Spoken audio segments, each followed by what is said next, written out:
Hi everybody, this is a very quick video on how to make a gemstone tincture.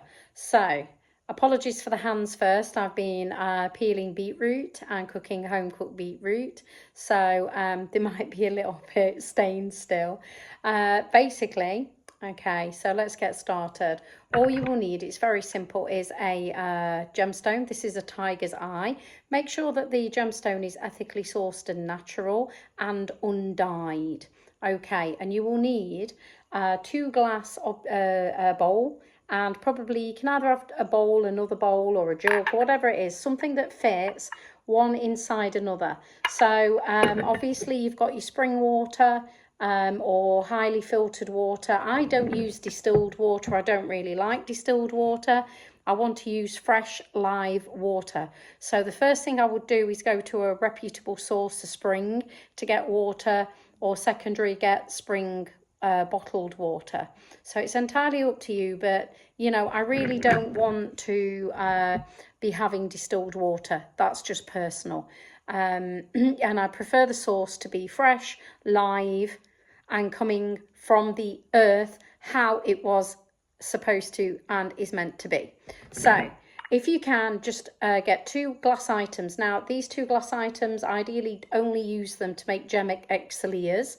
These are the gemstone remedies, gemstone elixirs. They've got lots of different names. Using gemology crystals. Now in this crystal there could be anything basically, so you could have any contaminants unless you go to a laboratory and get your gemstone or crystal tested. It could have any form of toxins in it. This could have you know, anything really. It could have any contaminants. So what we're going to do is, as I've said, this could be 2 bowls, anything glass, and so long as you can put water in the secondary part here and you put your crystal in here. It's so simple. So you put your crystal into the middle, the upper or top glass vesicle, vessel, and then you put that one in there, and then very simple, all you need to do is just top up water into there and let it sit. Now some people say 20 minutes and it should be ready. Some people say overnight. Some people say in a full moon. Some people say in the sun. Rest it in the sun. It's entirely up to you. Use your intuition, you know. So what you do is just leave that. So I personally would do it on an auspicious day, maybe on a full moon and not a new moon. Or it can be done on any day. I would just personally avoid a new moon because I just don't really want to make remedies or do anything on new moons.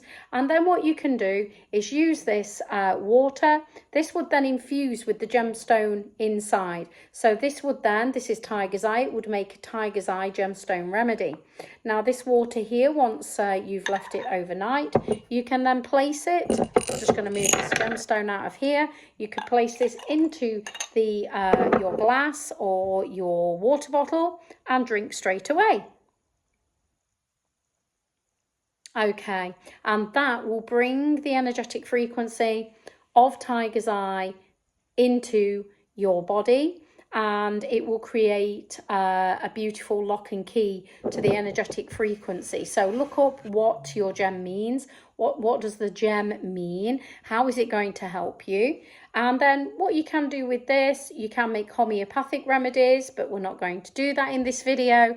You could also add half, if you want to store it, I would recommend you get an airtight bottle with a good lid, and then place just as much, 50% and 50% neat vodka or brandy, and fill it up and make sure that it's well mixed, and put this in a cool dark place, ideally in a dark bottle, probably a brown bottle or a dark blue bottle, like an aromatherapy bottle, an oil bottle. Store it in, out of direct sunlight, and this will last you around well, to be safe, 6 months, I would say. If you want to, you can leave it in a fridge. If there's no alcohol in it and you've not made a tincture, do use it within probably 3 to 7 days. Okay, and I hope you have enjoyed this video. Please give me a thumbs up if you've enjoyed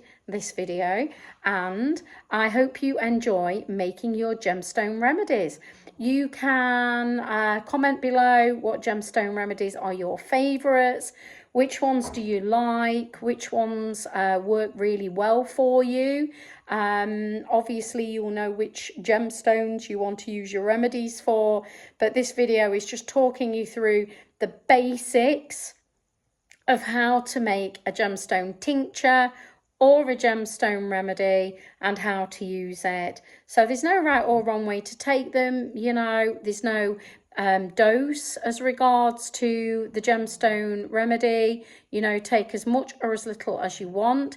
It is classified as programmed water, so gemstone programmed water.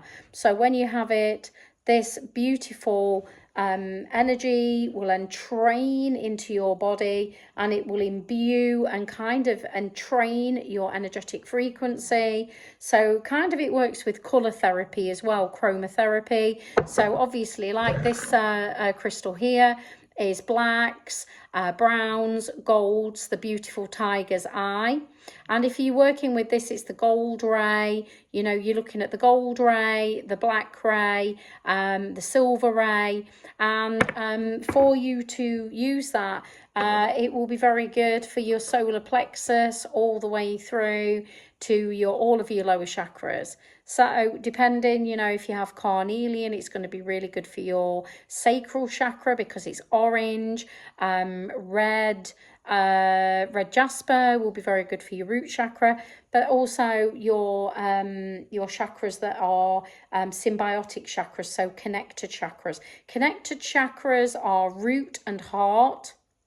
Then you have sacral and throat connected. Then you have solar plexus connected to the third eye. And then you have your crown is not connected. So you have your lower chakras, your cauldron chakras that are sat in your hips, and then you have your upper chakras.